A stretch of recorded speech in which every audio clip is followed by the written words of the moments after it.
Kenapa enggak gitu kita punya kesempatan ke luar negeri? Nah, ini juga ada di IG-nya UNESCO Dunia ya. Ada kurang lebih ada 4 kegiatan yang biasa diikuti oleh mahasiswa UNES. Yang pertama itu conference. Conference itu kita seperti membuat sebuah makalah atau penelitian gitu, karya ilmiah, lalu dipresentasikan di sana. Lalu yang kedua ada student exchange. Student exchange ini nanti mungkin akan lebih banyak dibahas di pemateri selanjutnya, karena dia kebetulan juga student exchange. Yang ketiga pelatihan atau training. Contohnya itu seperti di Malaysia ada yang namanya EDMAT sama PELTAK. Lalu yang terakhir ada PPL atau KKN antar bangsa. Itu yang diadakan oleh Indonesia sendiri kerjasama dengan luar negeri. Nah, sebelum itu saya ke luar negeri itu nggak langsung ke luar negeri gitu ya. Ada tahap-tahapnya. Jadi mungkin dari pertama karena keisengan saya, ini cerita aja ya. Jadi sistemnya sharing aja gitu. Jadi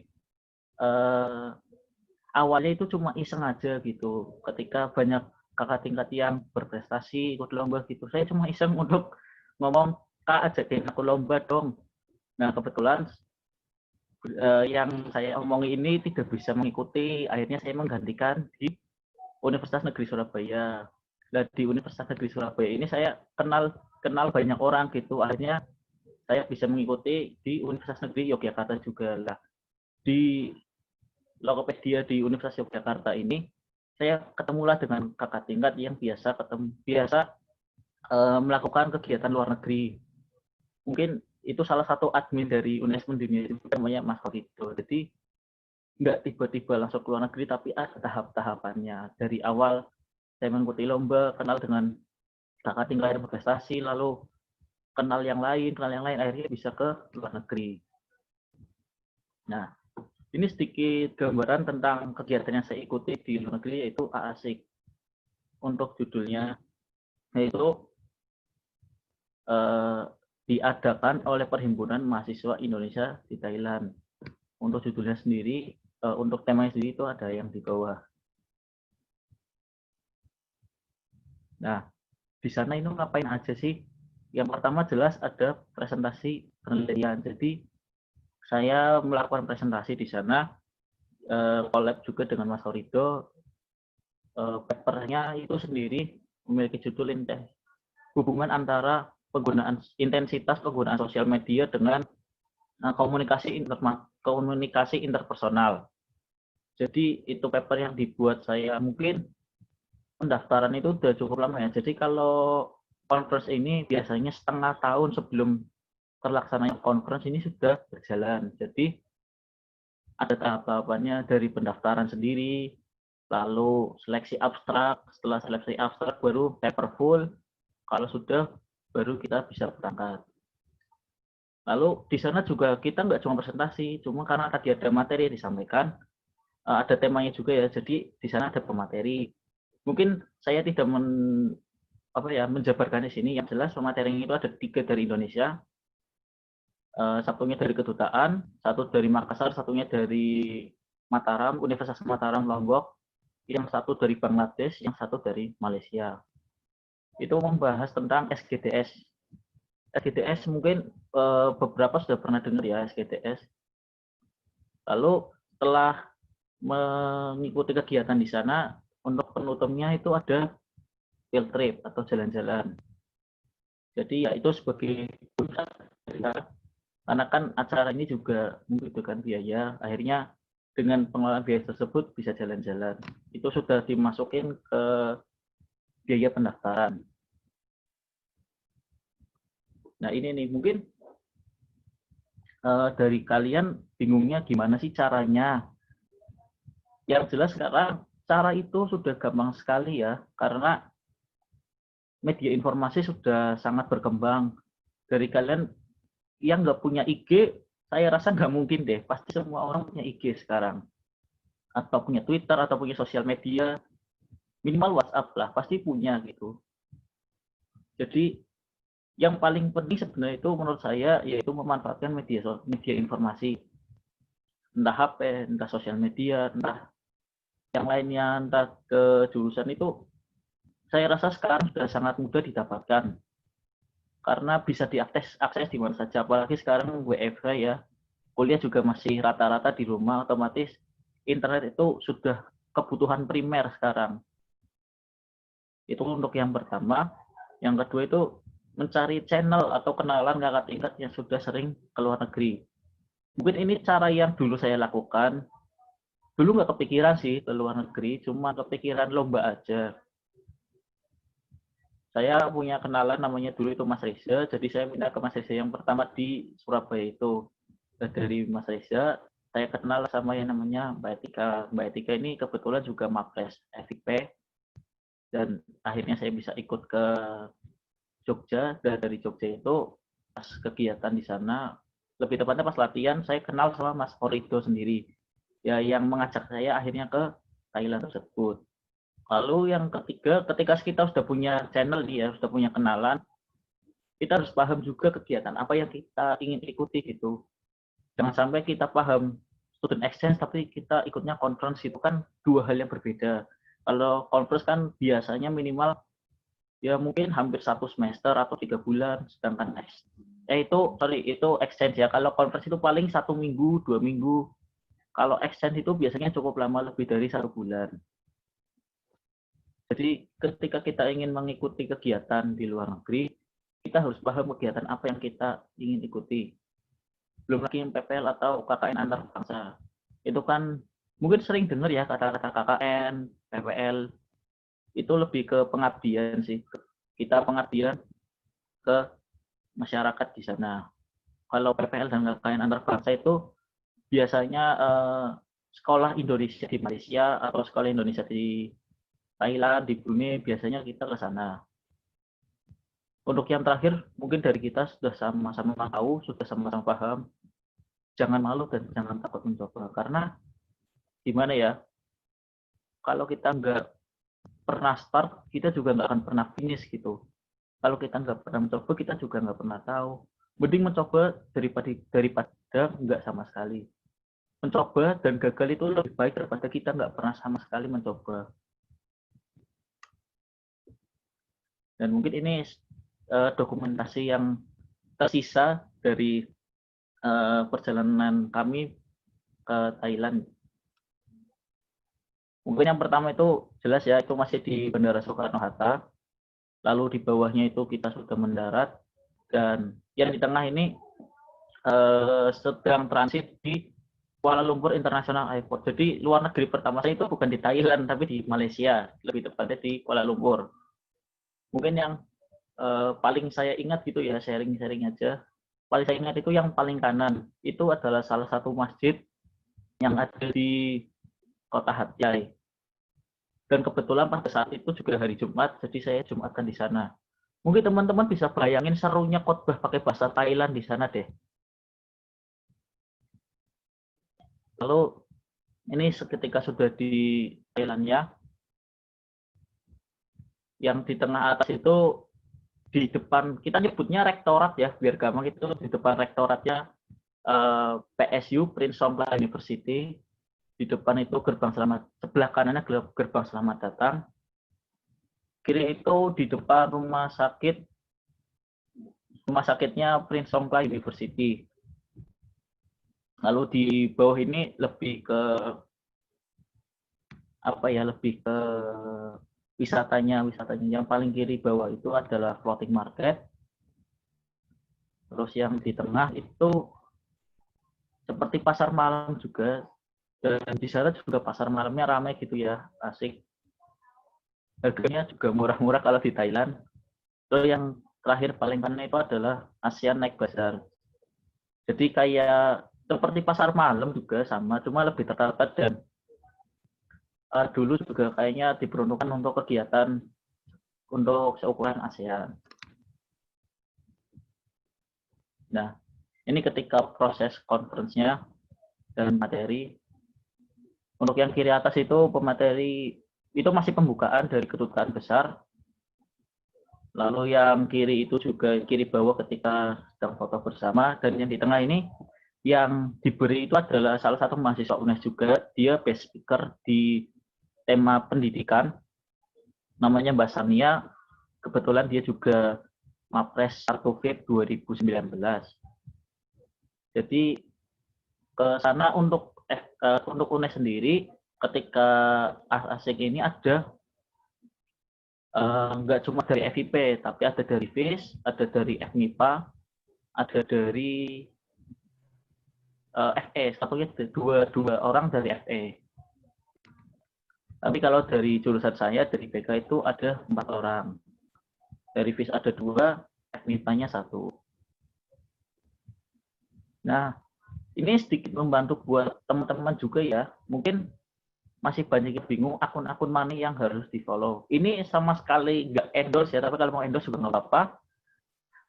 Yang pertama ya jelas ketika kita ingin tahu kegiatan di luar Indonesia, tapi yang masih ada hubungannya dengan Indonesia, kita akan follow yang pertama PPI Dunia. Itu udah verified ya, udah centang biru. Jadi itu udah valid gitu. Di situ biasanya merepost akun PPI yang lain. Jadi PPI itu bukan cuma PPI dunia, tapi PPI itu seluruh dunia itu ada PPI Singapura, ada PPI Thailand, ada PPI Eropa, ada PPI Amerika, Ceko, Inggris, Irlandia, Australia, dan macam-macam gitu. Jadi PPI ini perhimpunan pelajar Indonesia yang ada di seluruh dunia, dan setiap negara biasanya ada 1 akunnya.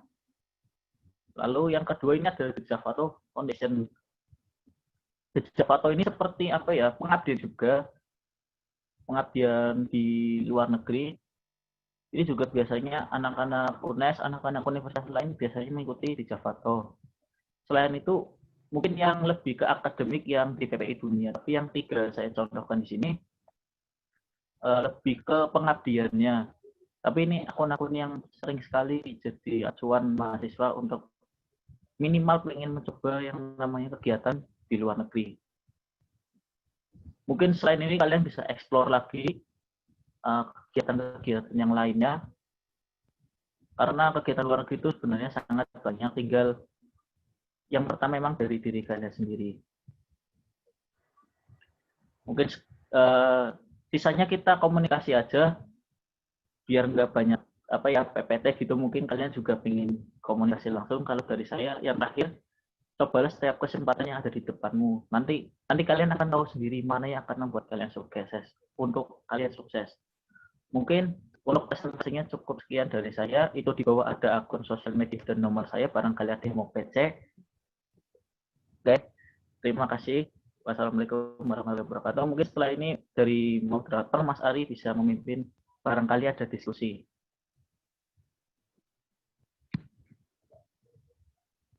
Baik, terima kasih Mas Rian atas materinya yang sangat menginspirasi dan super sekali ya kalau kata Pak Mario Teguh. Nggak kebayang sih ya kalau saya sendiri gimana rasanya ke Thailand gitu Jumatan khotbah mendengarkan bahasa Thailand itu akan sangat sangat kering banget ya mungkin ya. Ya bisa dibayangkan serunya sih Mas. Iya. Oke. Baik teman-teman, nanti kita sistem tanya jawabnya di akhir sekalian ya. Jadi setelah ini ada penyampaian materi dari pemateri kita yang kedua, ada Kak Supriyaningsih. Halo Kak Supriyaningsih, apakah suara saya terdengar dengan jelas? Iya, suara masuk. Oke, baik. Jelas ya? Agak sedikit putus-putus Kak. Mungkin bisa agak mendekat ke input suaranya biar lebih bagus nanti. Oke. Baik, tanpa berlama-lama kepada Kak Supriyaningsih, saya persilakan untuk menyampaikan materi.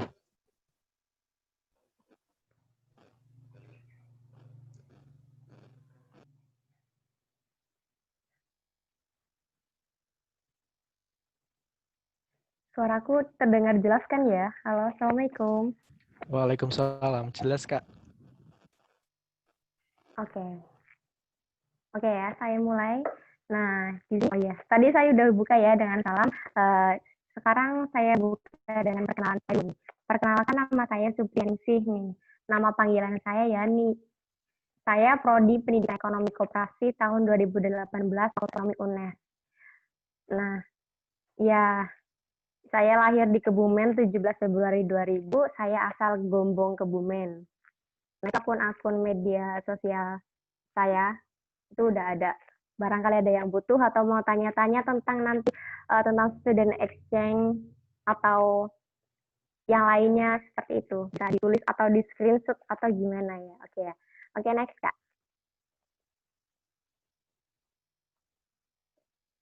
Oke, di sini saya diberi kesempatan untuk apa ya? Sharing tentang student exchange karena saya alhamdulillah pernah mengikuti kegiatan student exchange waktu semester 2 di mana itu kan background-nya ada ya. Next Kak, coba.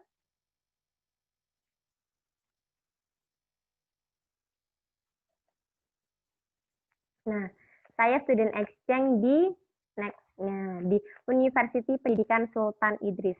Nah, University Pendidikan Sultan Idris ini berlokasi di Perak, Malaysia.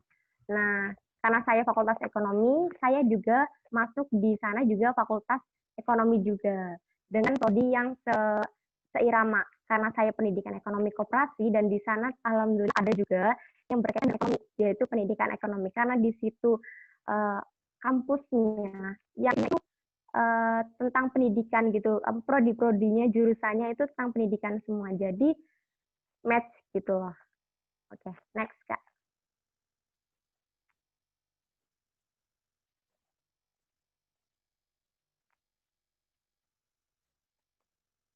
Nah, seperti apa sih kampusnya? Oke, bisa lihat nih.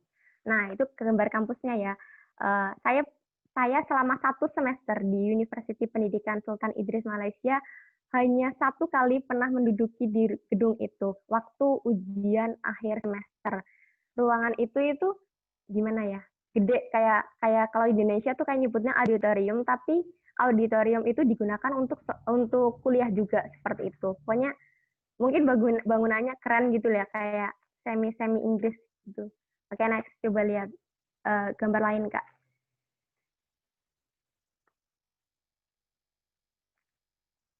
Nah, itu gambarnya juga ada. Next lagi Kak.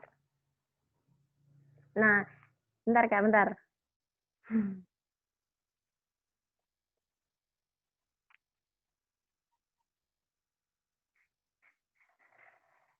Nah, itu yang gambar terakhir itu gambar gedung fakultas-fakultas yang ada di Universitas Pendidikan Sultan Idris atau yang biasa disebut UPSI Malaysia gitu. Oke, next Kak. Nah, ini lanjutan ya, seperti apa. Nah, ini gambar UPSI ketika malam hari. Ya, mungkin saya kasih gambaran malam hari karena apa? Karena di UPSI itu kampus sama asrama itu jadi satu. Jadi mahasiswa itu tidur di lingkup kampus gitu loh. Satu gerbang isinya kampus sama asrama. Jadi kalau misal apa ya, aku selama 1 semester di sana hampir full time itu kegiatannya malam dan kuliahnya malam sampai jam 11 malam dan aku pulang sendirian karena saya sendiri dari UNES itu yang seangkatan hanya saya sendiri jadi saya setiap kuliah apa-apa sendiri dan ketika kuliah malam dan pulang jam 11 malam pun juga sendiri seperti itu. Itu gambaran kondisi malam di kampus. Next, Kak. Nah, itu perpustakaan dari UPSI. Next, Kak. Nah, oh ya, tadi yang perpustakaan itu, asal kalian tahu, itu perpustakaan buka 24 jam. Dan bisa kita booking untuk 1 orang, 1 ruangan. 1 orang bisa untuk sambil tidur, sambil makan gitu loh. Jadi kita itu booking pakai kunci gitu. Karena sistemnya 24 jam, jadi full wifi untuk kegiatan apa aja itu bisa di situ. Biasanya di situ untuk rapat bisa, untuk ngerjain tugas bisa. Banyak sih, banyak juga mahasiswa luar negeri di situ sharing-sharing juga sama ya gitu. Pokoknya enak pokoknya di situ. Nah, itu yang di sebelahnya itu gambar fakultas ya, fakultas-fakultas, gedung fakultas. Karena di sana itu mengelompok jadi satu, seluruh fakultas di UPSI itu jadi satu. Jadi misal fakultas MIPA, fakultas olahraga, fakultas ekonomi itu jajaran semua dan hanya jika kita mengunjungi antar fakultas itu ada tangganya sendiri gitu loh. Jadi nggak usah kita harus turun gitu seperti itu. Oke, next Kak.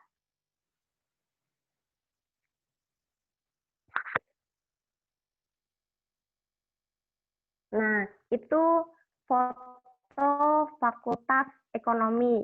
Itu fakultas yang saya tempati. Ya, bangunannya menurut saya kalau dibandingkan dengan UNES mungkin beda jauh ya. Karena di sana itu sistemnya udah beda, ada smart class-nya. Gimana sih ya? Ruangan dosennya pun satu dosen satu ruangan. Jadi misal ya, kalau kita untuk bimbingan untuk skripsi itu bisa langsung masuk ke ruangan dosennya seperti itu. Dan ruangan dosen itu berada di lantai tertinggi. Kalau di Indonesia kan biasanya dosen karena mungkin takutnya orang sudah sepuh jadi di bawah. Nah, tapi kalau di sana itu memang untuk dosen-dosen, profesor itu semuanya ada di lantai 4, lantai paling tertinggi seperti itu. Oke, next Kak.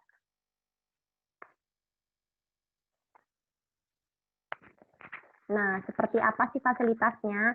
Nah, ini gambar yang pertama itu apa? Itu bukan fakultas ya, bukan gedung fakultas, tapi itu asrama siswa. Nah, kalau di UPSI Malaysia itu mahasiswa baru atau mahasiswa Universitas Pendidikan Sultan Idris wajib di asrama. Kalau di Indonesia kan sistemnya kos-kosan gitu ya, dan hanya asrama itu kayak misal yang bidik misi saja atau hanya orang tertentu saja. Tapi kalau di sini di UPSI itu seluruh mahasiswa masuknya di asrama.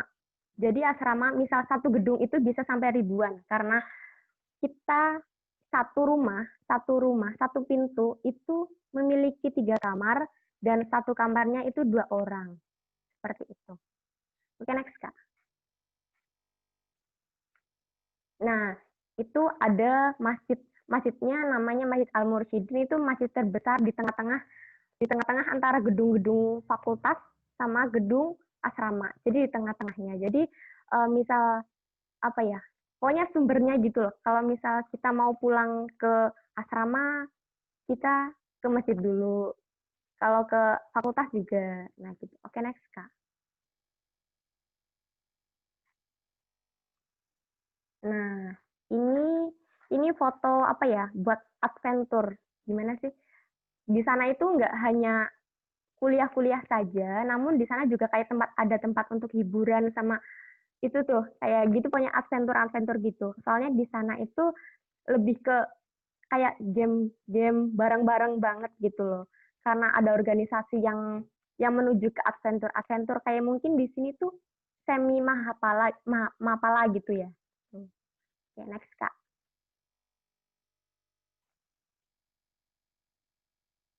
Nah, itu karena UPSI merupakan universitas pendidikan.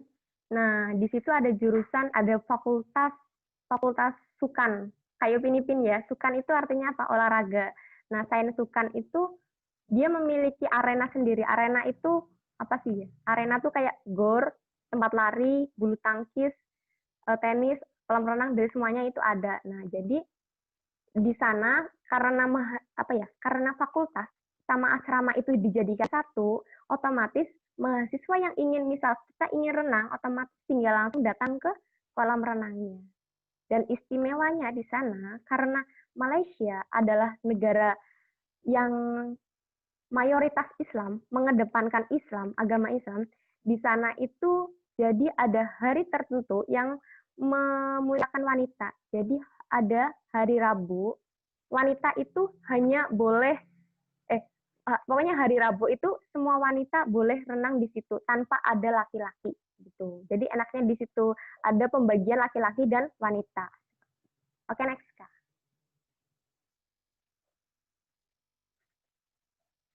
Nah, ini foto apa ya? Rooftop-nya Fakultas Ekonomi. Kalau fakultas lain kurang paham sih punya rooftop apa enggak, maksudnya kantin gini.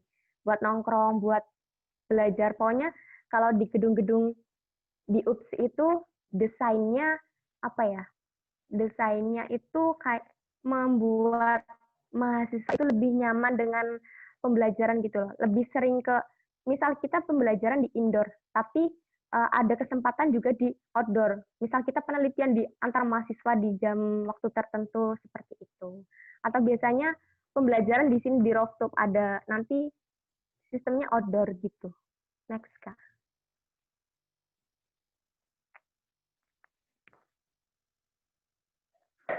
Nah, itu apa? Itu mesin cuci ya, itu Dobi. Kalau di bahasa Malaysia itu namanya Dobi. Karena mahasiswa, itu asrama kan ya, asrama itu kan ribuan. Sampai puluhan ribu di satu gedung. Nah, jadi disediakan apa? Itu Dobi, mesin cuci. Nah, di sana itu sama sekali nggak ada orang. Karena di sana itu lebih apa ya, udah maju gitu loh, udah nggak ada memakai orang untuk pekerja, untuk apa ya, menjalankan mesinnya. Tapi di sana itu hanya menggunakan koin, bukan koin sih, duit, uang receh ringgit Malaysia yang sen 50 sen. Dapat apa, 5 koin itu dimasukkan ke mesin cuci. Nanti otomatis pakaian yang di dalam mesin cuci itu langsung berjalan sendiri dan akan berhenti sendiri. Seperti itu. Itu bedanya Indonesia sama sana. Yeah. Oke. Next, Kak.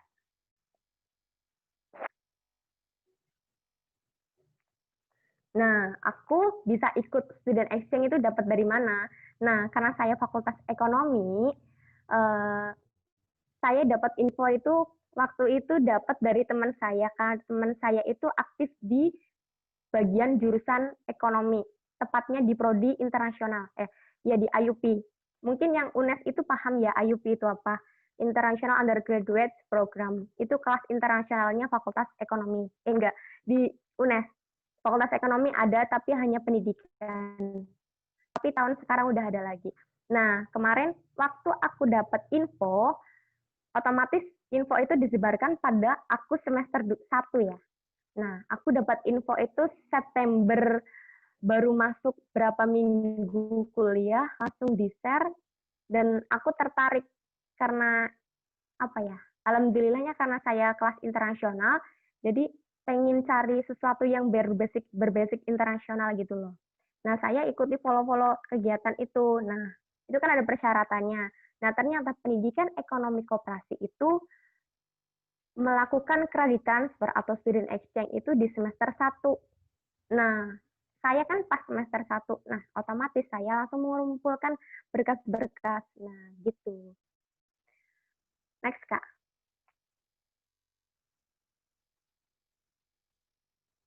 Nah, itu berdasarkan produk itu, kalau itu pamflet tahun kemarin.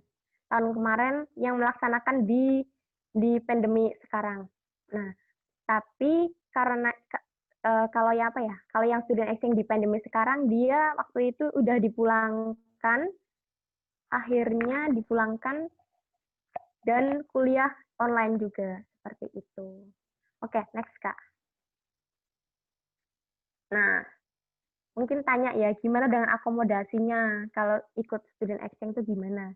Nah, waktu itu saya karena sudah mengikuti seleksi pemberkasan dan seleksi wawancara dengan wakil dekan kemahasiswaan, wakil dekan bagian keuangan, sama wakil dekan yang lainnya itu udah fix gitu loh. Karena pokoknya yang sesuai, pendidikan koperasi itu semester 1, ekonomi pembangunan itu semester 3, manajemen itu semester 1, terus pendidikan akuntansi semester 1 dan 3 dan akuntansi semester 1 gitu. Dan pokoknya pas di bagian-bagiannya masing-masing. Nah, di Lala waktu itu yang pendidikan ekonomi koperasi hanya saya yang minat. Nah, saya diterima dan next, Kak. Nah, itu saya dapat LOA ya, letter of acceptance. Nah, itu nanti dapat itu dari apa? Dari University Pendidikan Sultan Idris langsung. Next, Kak.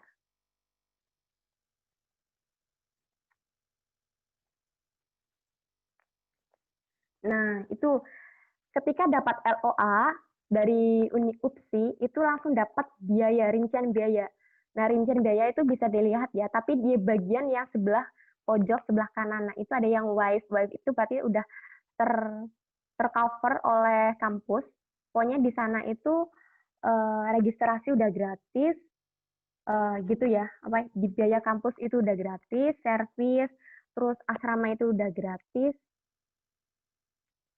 Yang bayar itu kayak tes kesehatan, karena tes kesehatan itu waktu saya itu habis 2 kali di Indonesia sama di Malaysia gitu. Sama bayar apa ya, buat registrasi dapat ID card KTM. Kalau di Indonesia itu kayak KTM. Kalau kalau di sana itu KTM-nya sistemnya gimana ya? Kayak KTP, tapi dalam KTP itu isinya deskripsi apa kampusnya, nama, terus nama nomor paspor sama langsung ke ATM-nya. Jadi ATM sama KTM-nya itu jadi satu, ATM dan KTM jadi satu. Nah, itu ya berarti kurang lebih habisnya 1000 sekian ringgit ya. Satu ringgitnya waktu itu saya 3.500. Oke, next Kak. Nah, itu bukti transfer saya waktu pembayaran visa di Indonesia ke Malaysia. Karena bayar visa itu 2 kali waktu itu, visa Indonesia Malaysia dan Malaysia dan di Malaysianya gitu. Pokoknya 2 kali waktu itu harus datang ke mana ya? Ke Kedutaan Besar Malaysia di Jakarta langsung. Waktu itu saya langsung ke Jakarta untuk registrasi dan bayar sendiri di lantai 37. Waktu itu ingat banget, sendiri, bener-bener sendiri. Karena dari kampus tidak ada apa ya, pendampingan di antar gitu loh. Hanya pendampingan berkas-berkasnya ini gitu. Seperti itu. Next. Nah, iya, gimana dengan akomodasi?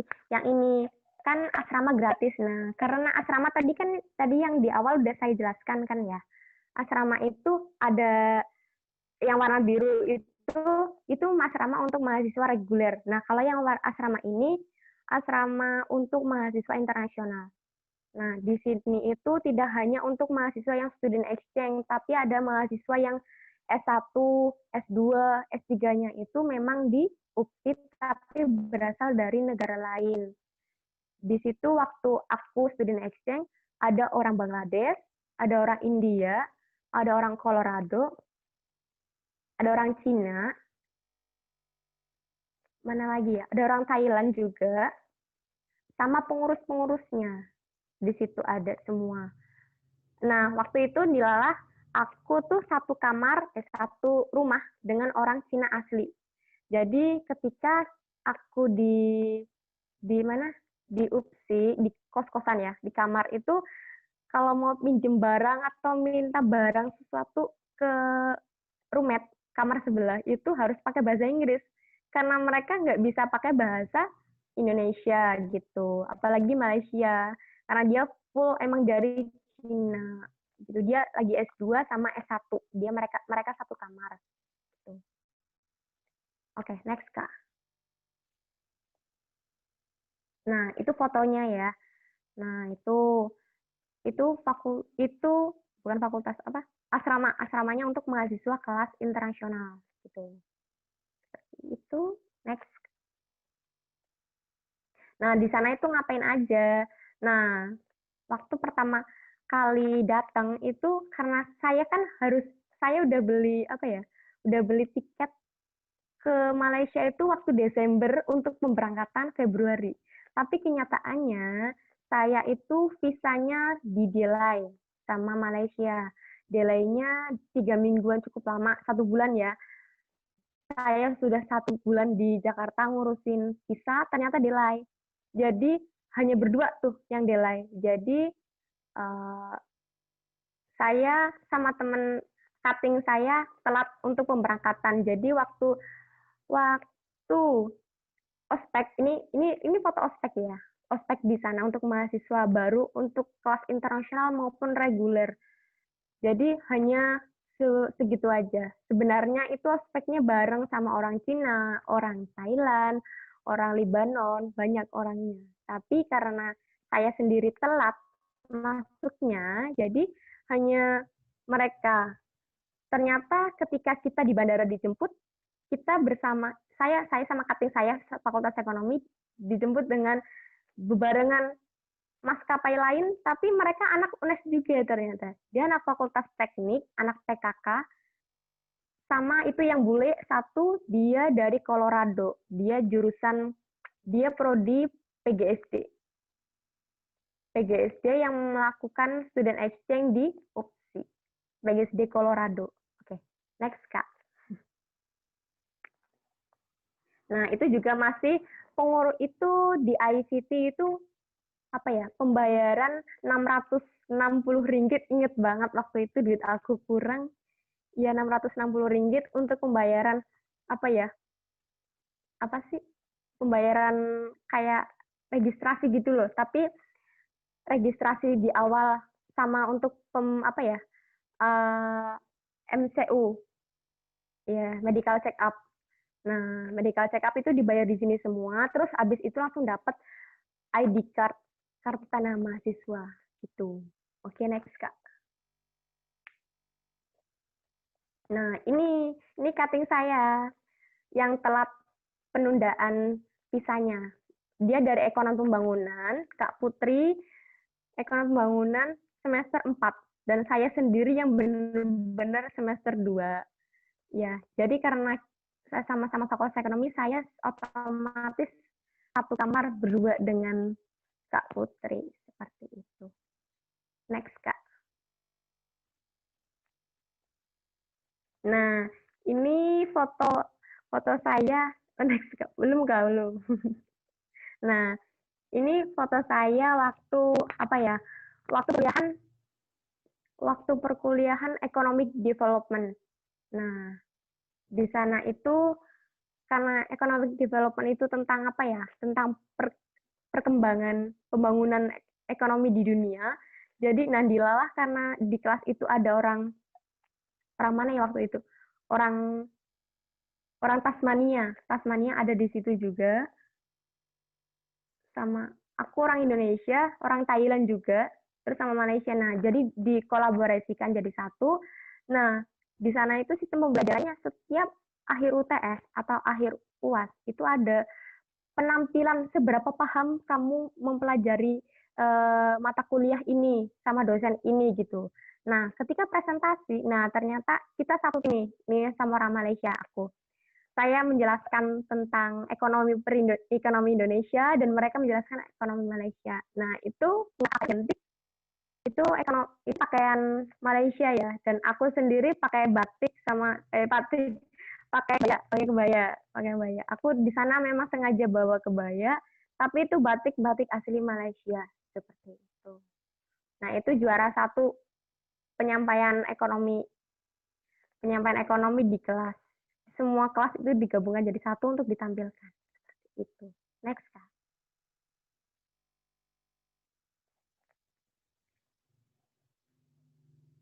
Iya, ini masih lanjut.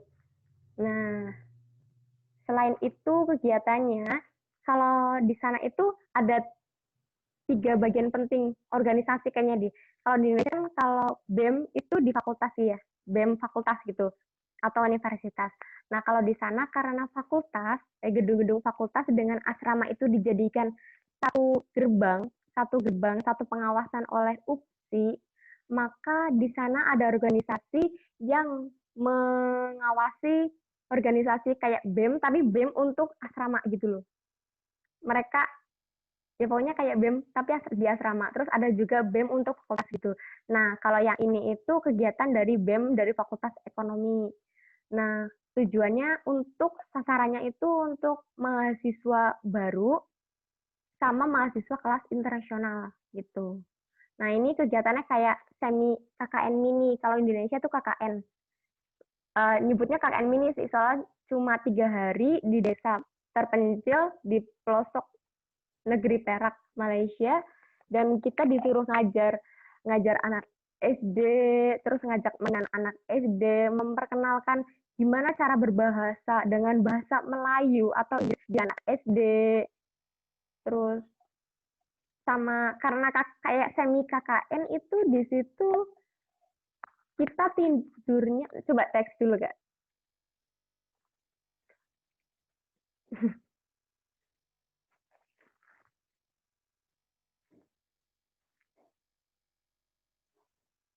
Nah, itu ya. Nah, itu foto anak SD yang sedang apa ya? Sedang persiapan untuk makan. Jadi kita itu kayak mengarahkan gimana cara cara persiapan makan yang baik, yang benar kayak cuci tangan baik ya gitu di anak-anak desa gitu. Itu SD-nya memakai hijab semua dan yang putra pakai peci semua karena di sana sih itu sistem sekolah sistem pendidikannya itu untuk usia SD. SD itu di sana dinamakan SK, Sekolah Kebangsaan. SK di Malaysia karena Malaysia itu memiliki 3 rumpun. Ini untuk sharing aja ya. 3 rumpun yaitu rumpun Melayu, rumpun India, dan rumpun Cina. Jadi mereka itu tidak ada yang satu sekolahan, satu gedung. Kalau yang Cina, mereka dari TK sampai SMA itu isinya Cina semua gitu. Terus yang India pun juga sama, yang Melayu juga sama. Karena Melayu itu identik dengan Islam. Kalau yang Cina itu Kristen Katolik, kalau India itu Hindu. Nah, gitu. Jadi karena apa ya? Dari SD, TK tuh di sana ada nggak ya? SD sampai SMA itu sudah diajarkan berbahasa Cina, India, dan Melayu. Pokoknya kalau di sana ketemu orang yang mukanya India, rumpun India, itu pasti dia berkomunikasi sesama India menggunakan bahasa India tetap. Melayu tetap menggunakan Melayu, sedangkan orang Cina tetap menggunakan bahasa Cina. Meskipun mereka tinggal di Malaysia dan mereka adalah orang Malaysia. Seperti itu. Itu hanya informasi ya. Jadi nggak ada yang jadi satu. Gitu. Kalau di sana itu lebih ditekankan putra sama putri itu dipisah. Budayanya gitu. Karena bukan muhrim seperti itu ya. Next, Kak. Nah, ini foto yang aku ambil ketika aku apa ya, KKN kan, habis dari sampai di SD itu saya dijemput oleh orang tua angkat, ibu angkat yang ditetapkan ibu angkat saya di sana, dan saya harus tinggal di rumah itu 3 hari gitu loh, biar tahu gimana cara tinggalnya, cara cara mandi pun diajari, masya Allah, cara mandi, terus cara masak, cara makan, budaya-budaya di sana gitu, seharian di sana, terus cara belanja pasar di sana itu gimana. Oke, next Kak.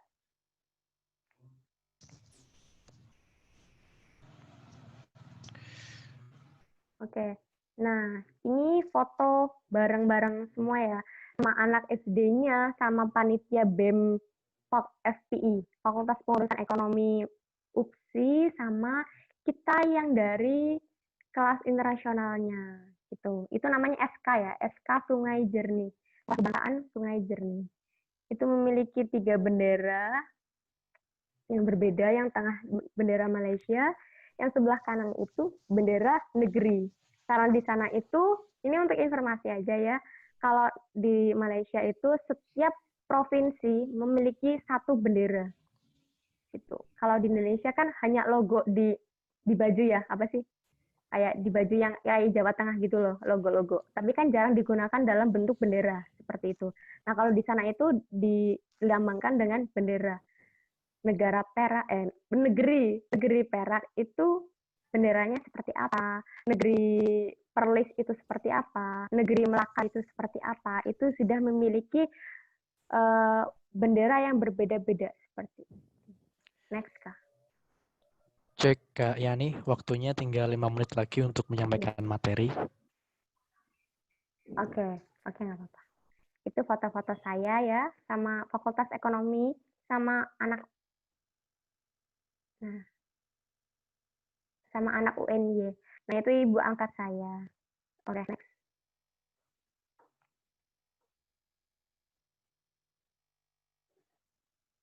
Nah, pokoknya kalau kegiatan di internasional itu kalian harus gabung dengan PPI, Persatuan Pelajar Indonesia. Setiap kampus, setiap sekolah, setiap negara itu ada, pasti ada. Nah, oke, next, Kak. Nah, iya. Nah, itu kegiatan dari BEM-nya yang di asrama. Kita mengunjungi kota bersejarah di Malaysia, yaitu Kota Melaka, selama 3 hari. Kita tidur di hotel 3 hari untuk pelaksanaan explore history Malaysia. Oke, next, Kak.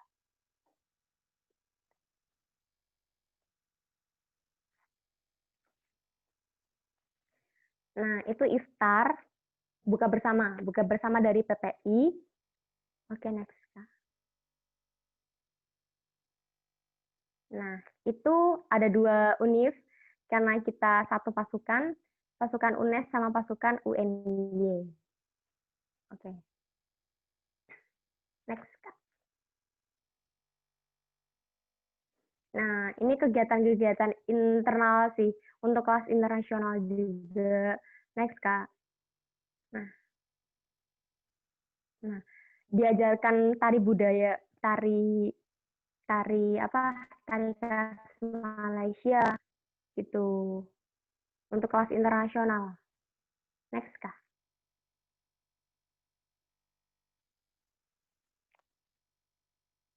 Nah, kalau ini sih foto mainan ya, maksudnya di luar mana? Di luar jam kuliah gitu. Oke. Next. Ya, next, karena saya suka adventure, jadi mainnya di hutan-hutan gitu. Ya, itu next. Nah, ini di Genting Highland. Naik Skyway ke puncak gunung, hanya bayar 10 ringgit, udah gitu. Nah, next. Nah, ini ya. Next, Kak. Nah, bagi saya itu the power of dream itu be brave to apa ini? Ayo, next. Nah, be brave to dream. Pokoknya kita harus berani bermimpi gitu loh. Berani bermimpi. Karena dulu itu sebenarnya saya punya mimpi, saya pengen kuliah di Sydney, Australia. Tapi ternyata jurusan-jurusan yang waktu scholarship di sana itu susah gitu loh sama saya, karena saya dulu waktunya basicnya akuntansi, tapi kok nggak ada yang matching gitu, dan nggak ada gitu. Ya udah, nunggu aja cuma daftar UNES dan alhamdulillah keterima. Nah, ketika oke, next, Kak. Itu ada lagi. Nah, tuh, take a chance, ambil kesempatan. Eh, kesempatan kesempatan itu tidak, menurutku memang bisa datang 2 kali, tapi pokoknya sedikit banget gitu loh. Tapi ketika ada kayak program-program yang misal kamu bisa, ya kamu ikuti gitu loh. Nah, gitu. Kayak mungkin kayak student exchange di Fakultas Ekonomi ini, mungkin karena saya mengambil kesempatan itu, karena yang lain itu nggak ada yang ambil sama sekali. Jadi lebih besar diterima. Ya, ternyata memang benar-benar diterima ya, karena kita berani gitu loh. Nah, itu yang bawah repeat. Repeat itu artinya apa? Mengulang-ulang. Nah, kita itu ketika memiliki mimpi itu harus diulang-ulang. Aku pengen ke Malaysia. Aku pengen ke Inggris. Aku pengen Inggris. Pokoknya disebut, aku pengen ke Inggris, aku pengen ke Inggris gitu loh.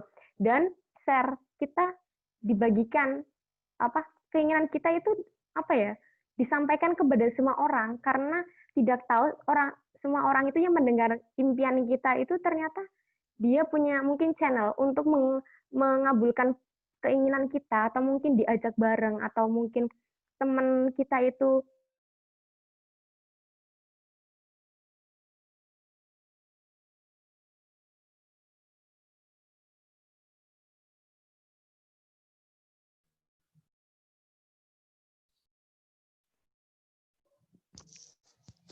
pada Cek. orang lain Oke. juga tahu seperti itu.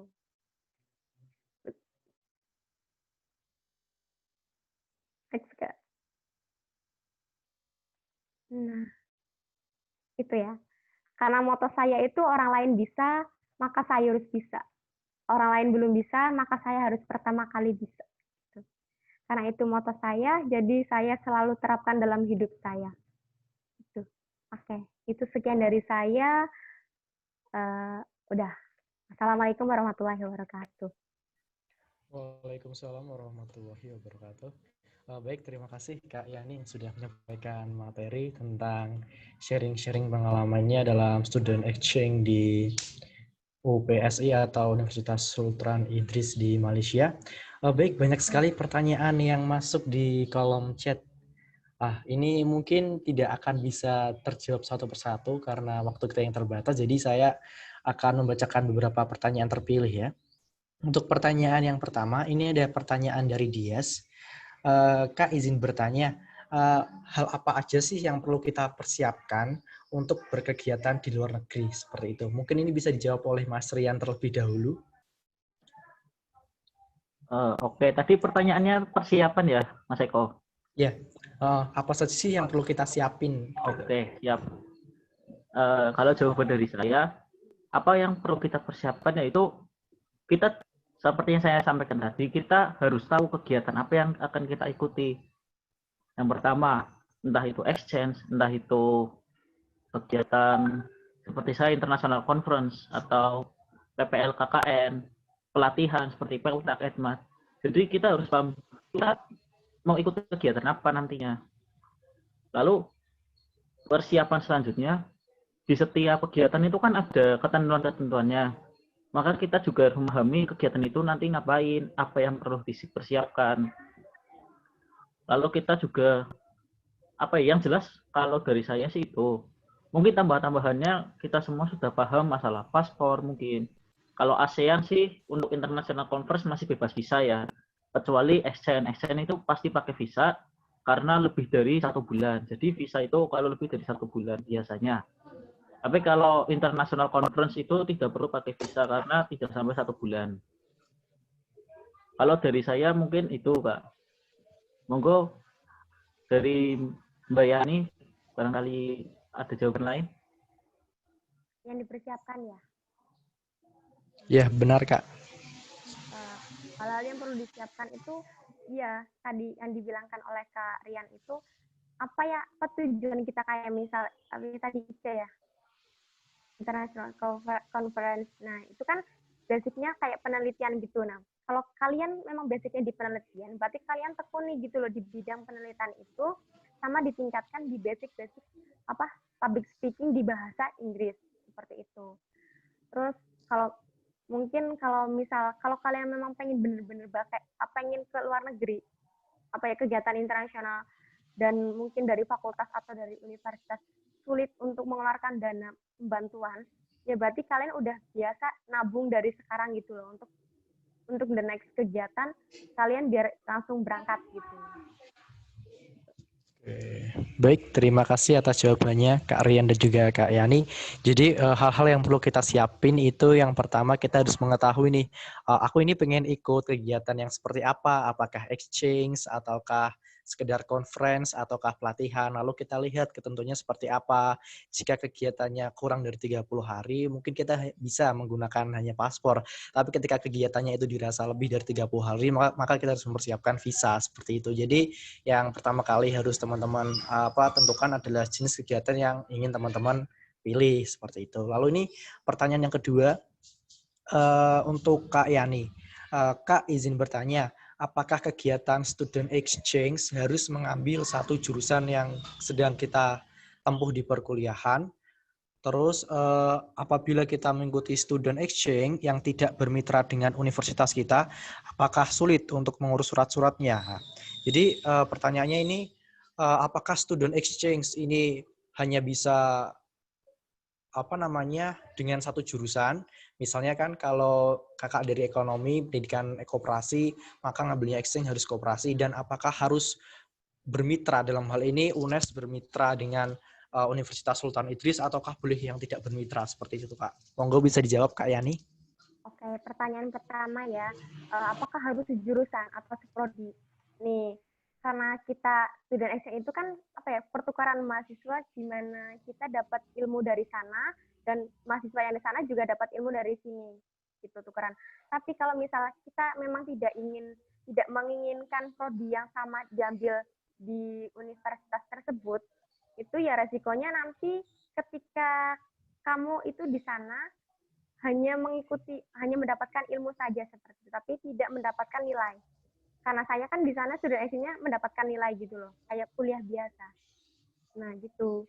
Jadi kalau misalnya nggak pengen, misal ekonomi terus di sana saya ambil seni belajar nari, seni bahasa Melayu karena di sana ada prodi bahasa gitu. Nah kalau kalian minatnya di sana seperti itu, ya berarti nanti tidak di IP ketika presidium. Nah itu nilai yudisium itu nilainya nggak ada yang selaras gitu loh, jadi nggak bisa dikaitkan dengan mata kuliah yang ada di Indonesia gitu. Cuma mungkin berarti nanti ketika kamu datang ke Indonesia lagi, kamu itu nanti ngulang mata kuliah yang ketika semester 2 kamu harusnya di Indonesia ditempuh, tapi malah kamu di luar negeri gitu. Tapi kamu dapat relasi, dapat ilmu gitu. Terus pertanyaan kedua itu, kalau nggak ada mitranya itu mungkin sulit. Karena apa? Karena kalau udah bermitra itu sudah bekerja sama gitu. Kalau nggak bisa kan itu, kalau udah bermitra itu udah bekerja sama pembantuan. Kalau berkas-berkas yang dibutuhkan apa aja kita tahu gitu loh, dibimbing. Tapi kalau misalnya nggak bermitra, kita dibimbing dari mana? Karena nggak ada yang belum berpengalaman, nggak ada dosen yang mengaitkan dengan universitas yang bersangkutan seperti itu. Tapi mungkin jika kamu pengen student exchange ke universitas lain, tapi juga kampusmu itu juga belum bermitra, kamu bisa menjadi pelopor utama dengan kamu bilang dengan ke jurusan, bilang kalau saya pengen student exchange ke university ini, berarti kamu itu mengajukan diri ke jurusan seperti itu, biar nanti dibantu dalam pemrosesan kayak visa berkas LOA-nya juga dari fakultas. Seperti itu, Kak. Baik, terima kasih Kak Yani atas jawabannya. Jadi apakah harus selaras dengan jurusan? Itu tidak harus. Tapi ketika kalian tidak selaras dengan jurusan, maka konsekuensinya kalian harus mengulang materi yang kalian tinggalkan ketika exchange ke luar negeri. Dan ketika ada pertanyaan tadi, apakah harus bermitra? Itu juga tidak harus bermitra. Tapi ketika belum atau tidak bermitra ini, maka kalian harus meng-effort lebih lah atau usaha lebih. Dalam hal ini kalian harus mengurus berkas-berkasnya, mengurus persyaratannya secara mandiri gitu. Itu. Baik, terima kasih Kak ini atas jawabannya. Selanjutnya ini pertanyaan yang saya rasa untuk Kak Rian. Kak mau bertanya, untuk tahap awal agar bisa ke luar negeri kan biasanya ikut lomba nih Kak. Lah, apakah dalam mengikuti lomba ini kita harus memiliki mentor atau pembimbing? Seperti itu Kak. Monggo Kak Rian. Jadi nggak harus lomba ya, mungkin itu tahap-tahapan saya. Kenapa saya bisa keluar negeri? Mungkin saya awali dari lomba. Tapi apakah keluar negeri harus dari lomba dulu? Jawabannya yang jelas tidak. Karena informasi kan bisa datang dari mana saja ya. Kamu bisa lihat seperti di PPI tadi yang sudah dicontohkan, atau mau exchange bisa ke jurusan, atau mau pengabdian tadi contohnya ke Javato atau Great Indonesia. Tapi kalau misalkan basisnya kita mau keluar negeri karena untuk penelitian seperti international conference, apakah butuh mentor? Itu saya rasa butuh, khususnya dari orang yang sudah pernah keluar negeri. Kalau dari saya, kebetulan mentornya itu namanya Mas Horido, itu mentor saya, jadi saya bersama dia yang ke luar negeri. Ada 2 cutting lagi, namanya Mbak Ferry juga, sama satunya Mbak Sania itu juga cutting, jadi saya yang paling muda di sana semester 3. Apakah butuh mentor atau tidak? Lebih baik butuh. Tapi kalau misalkan apakah harus mengikuti lomba atau enggak, jawabannya enggak. Itu mungkin gambaran langkah-langkah saya bisa ke luar negeri. Tapi kalau misalkan kalian mau langsung ke luar negeri, itu sangat bisa. Karena sekarang untuk luar negeri sangat mudah, apalagi dengan sudah majunya teknologi sudah ada. Tapi mungkin untuk saat ini, saya lihat di contohnya saja AASIC 8, itu saja akhirnya menggunakan virtual conference, menggunakan Zoom. Tapi venue di sananya tetap di Bangkok. Mungkin exchange juga banyak yang berjalan cuma secara virtual. Jadi kita kuliah seperti ini, seperti kita sekarang di Zoom, tapi orang-orangnya luar negeri, dan atas nama instansinya itu universitas. Universitas yang ada di luar negeri. Mungkin contohnya UPSI itu ada exchange, tetap ada exchange, cuma secara virtual. Ya. Mungkin seperti itu, Mas Eko. Oke, baik. Terima kasih Mas Rian atas jawabannya. Jadi, apakah kita membutuhkan mentor? Ya, itu relatif sih, tergantung kita ini mau ikut apa, seperti itu. Benar. Baik, pertanyaan selanjutnya untuk Kak Yani ini. Kak, apakah kegiatan exchange atau pertukaran ini diadakan setiap tahun? Nah, setelah itu, apakah kegiatan exchange ini hanya bisa dilakukan oleh mahasiswa internasional atau kelas reguler pun bisa? Kak Yani, silakan. Oke, dengar ya. Apa ya? Tadi yang pertama apa tadi? Apakah kegiatan exchange ini diadakan setiap tahun? Oh iya, exchange kalau di UNES, di Fakultas Ekonomi itu setiap tahun ada gitu. Dan tadi pertanyaan kedua apa? Pertanyaan kedua, apakah yang bisa mengikuti ini hanya mahasiswa internasional ataukah mahasiswa reguler Oh, pun bisa mengikutinya? mahasiswa reguler itu sebenarnya bisa, cuma nanti pokoknya kalau kalian memang mungkin ada dana dan kalian berani apa ya, karena di sana itu perkuliahannya menggunakan bahasa Inggris. Nah, tergantung kalian sih bisa apa enggak gitu loh, apa ya, meyakini kalian itu mampu apa enggak gitu loh. Enggak harus kelas internasional kok. Tapi bilalah waktu apa ya, waktu angkatan aku yang hanya 5 mahasiswa se-UNES di Fakultas Ekonomi itu kelas BC, bilingual kelas EP sama IUP gitu. Tapi untuk reguler sebenarnya boleh. Oke, baik. Terima kasih Kak atas jawabannya. Selanjutnya ini terkait dengan culture shock. Terkait dengan culture shock sendiri, apakah Kak Yani mengalami culture shock ketika mengikuti pembelajaran di sana terkait dengan metode pembelajarannya, apa terkait dengan kehidupan sosial yang ada di sana, kayak bertemu dengan warga sekitar, apakah mengalami culture shock, Kak? Kalau saya sangat iya gitu. Bisa dijelaskan Kak, culture shock-nya itu seperti apa? Misal kalau di Indonesia itu mungkin jam 6 itu seperti gimana ya? Kalau semisal kalau culture shock kalau di Indo itu biasanya kalau pembelajaran ya guru menjelaskan, kita mendengarkan, tapi kalau di sana seperti apa kayak gitu Kak? Mungkin bisa dijelaskan supaya teman-teman di sini bisa paham.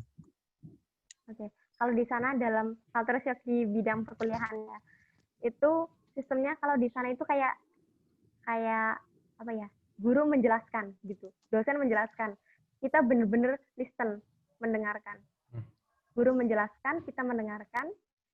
Kalau apa ya, culture shock-nya itu sih cuma apa ya, kaget aja, apa ada kuliah sampai jam 11 malam gitu loh.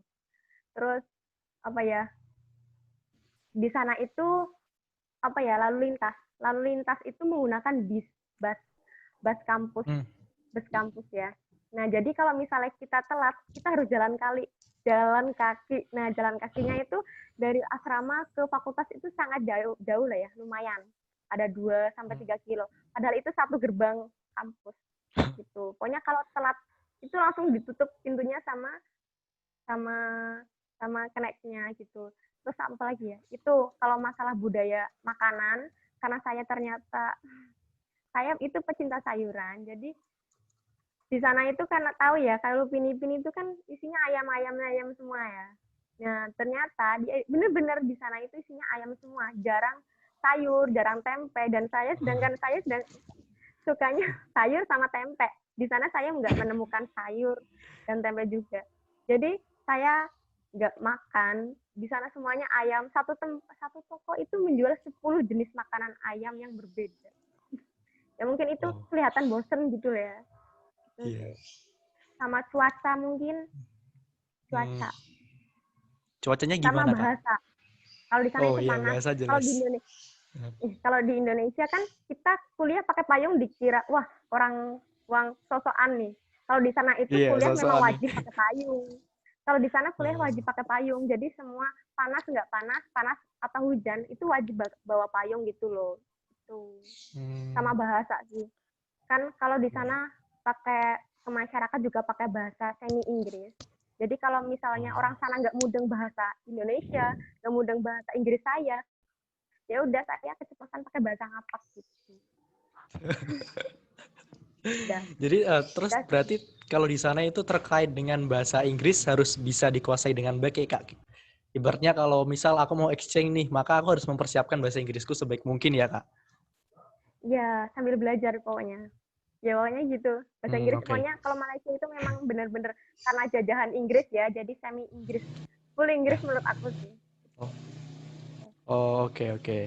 Nah, selanjutnya untuk Mas Rian sendiri nih,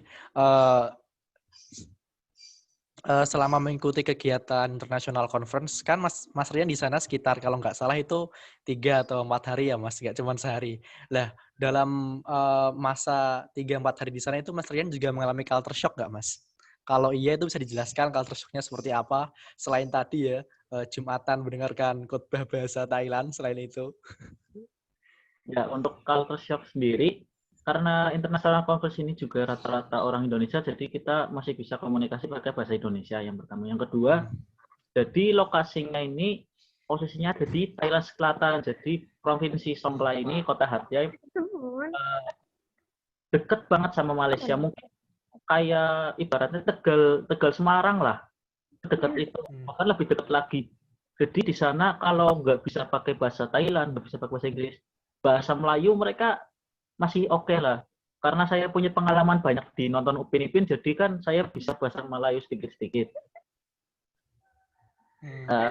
Mungkin itu. Tapi yang jujur saja untuk saya yang paling berkesan adalah khotbah itu pakai bahasa Thailand. Mungkin kalau yang cowok-cowok paham ya, khotbah pakai bahasa Arab aja kadang masih bingung gimana khotbah pakai bahasa Thailand. Pokoknya kalau udah omong mafir itu udah amin lah. Pokoknya kalau aku kayak gitu. Amin. Iya benar banget ya Mas. Apa namanya baik-baik. Jadi Ya, mungkin culture kalau shock ya misalkan kebanyakan. seperti lalu lintas gitu hampir mirip seperti ini. Ternyata Thailand dan Indonesia itu berbeda jauh. Itu mungkin dari penggunaan bahasa saja lebih ke sana sih. Tapi kalau misalkan seperti kehidupan sehari-harinya hampir sama. Untuk mata uang sendiri juga nggak terlalu jauh. Akhirnya ya untuk biaya di sana juga nggak semahal yang kita bayangkan gitu. Oke. Baik, terima kasih atas jawabannya. Jadi kebanyakan culture shock ya berkaitan dengan cuaca, makanan dan yang paling bahasa sih seperti itu. Dan bahasa bisa kita siasati dengan mempersiapkan ya bahasa Inggris karena kita ketahui bersama kan bahasa Inggris menjadi bahasa universal lah seperti itu. Baik, pertanyaan selanjutnya untuk Kak Yani. Kak, izin bertanya, apakah visa itu kita membiayai sendiri untuk exchange atau itu merupakan bagian dari akomodasi? Kalau Gimana Kak Yani? tadi kan udah dijelaskan ya di PPT Hah? yang di kolom tabel-tabel itu. Nah, visa itu ada di Ya. bagian bawah, ada keterangan biaya. Otomatis biaya itu Oh. kita. Nah, karena visanya itu Oh, bayar oke. dulu. Oke, jadi visa termasuk biaya pribadi ya Kak, seperti itu. Yang di cover itu yang berkaitan dengan akomodasi untuk perkuliahannya lah, seperti terkait dengan apa namanya? Asrama. Oke, seperti itulah. Asrama, iya. Terima kasih Kak. Ada lagi nggak ya? Bentar. Season bisa mengikuti exchange. Oke, mungkin ini pertanyaan untuk Kak Rian dan juga Kak Yani. Ini pertanyaan terakhir ya. Mungkin dari saya sendiri nih Kak. Pertanyaannya, kenapa sih kita harus mengikuti kegiatan ke luar negeri? Atau kenapa sih kita harus pernah minimal sekali lah ikut kegiatan ke luar negeri? Bisa dijawab terlebih dahulu untuk Kak Rian. Kenapanya Kak? Kenapa ya harus mengikuti kegiatan luar negeri gitu ya, Mas? Iya. Karena kalau menurut saya tuh ya, kenapa kita harus minimal mengikuti kegiatan luar negeri karena ya pendidikan di Indonesia itu seperti ini aja gitu, maksudnya nggak beda jauh, khususnya di setiap universitas ya mungkin ada perbedaan, maksudnya kayak kelas internasional, bahasa Inggris, cuman kita nggak tahu sistem pendidikan di sana itu gimana, Bang. Itu bisa menjadi gambaran buat kita, oh ternyata ini loh gini, di Thailand itu seperti ini. Mungkin kalau seperti ini yang sangat kerasa Mbak Yani ya, karena dia benar-benar belajar di sana, sedangkan saya kan hanya presentasi. Itu yang pertama. Yang kedua, dunia ini luas loh. Kamu mau di Indonesia saja, masih banyak hal yang perlu dijelajahi di dunia ini. Oke lah, Indonesia boleh dijelajahi. Tapi kalau kalian nggak punya gambaran tentang dunia luar, itu gimana gitu. Indonesia emang luas, emang indah. Cuman kita perlu sekali-sekali ke luar negeri untuk akhirnya kita paham ternyata Indonesia itu lebih indah dari yang kita bayangkan. Oh, siap. Mantap sekali. Untuk Kak Yani? Sama sih tadi, maunya intinya pengalaman juga.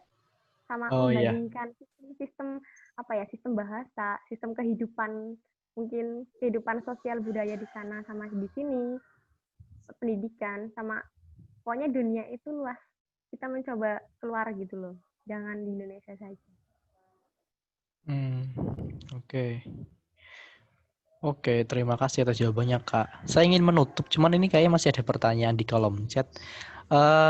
Untuk Kak Yani sih ini. Apakah penerima KIP kuliah bisa mengikuti student exchange, Kak?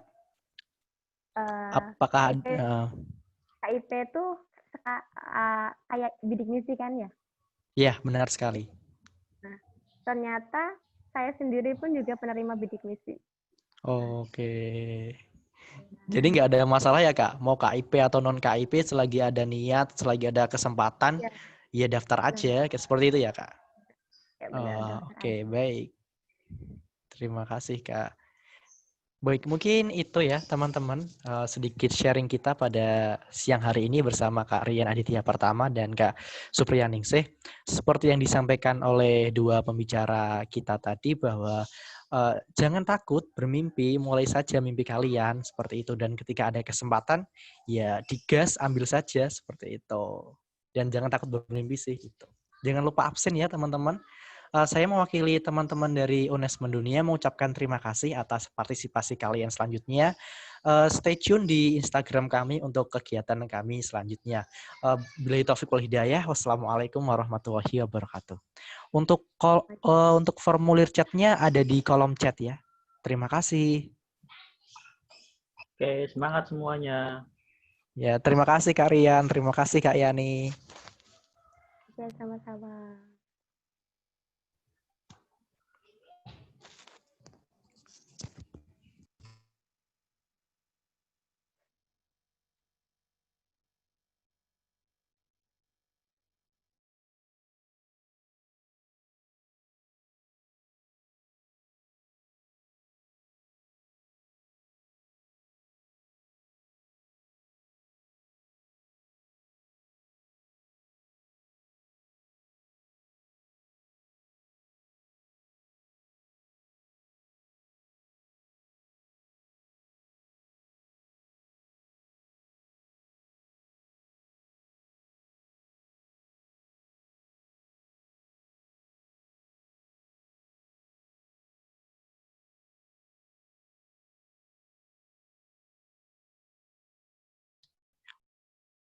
Presentasi foto ini.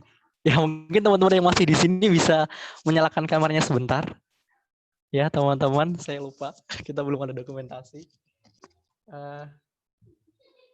Oke, bisa dinyalakan kameranya. Wait, oke. Mas operator. Bentar. Cek Mas Diki atau Mas Sorido. Cek Mas, masuk Mas. Oke, baik. Mulai. Ya. Action dulu. Ya, dihitungin. Kita ada sekitar 5 slide ini. Ya, 1, 2, 3. Bentar ya. Ini kan 5 slide. 1, 2, 3. Lagi. 1, 2, 3. 2 lagi. 1, 2, 3. Terakhir. 1, 2, 3. Udah, terima kasih. Oke, baik. Terima kasih teman-teman. Kalau ini boleh live beneran deh.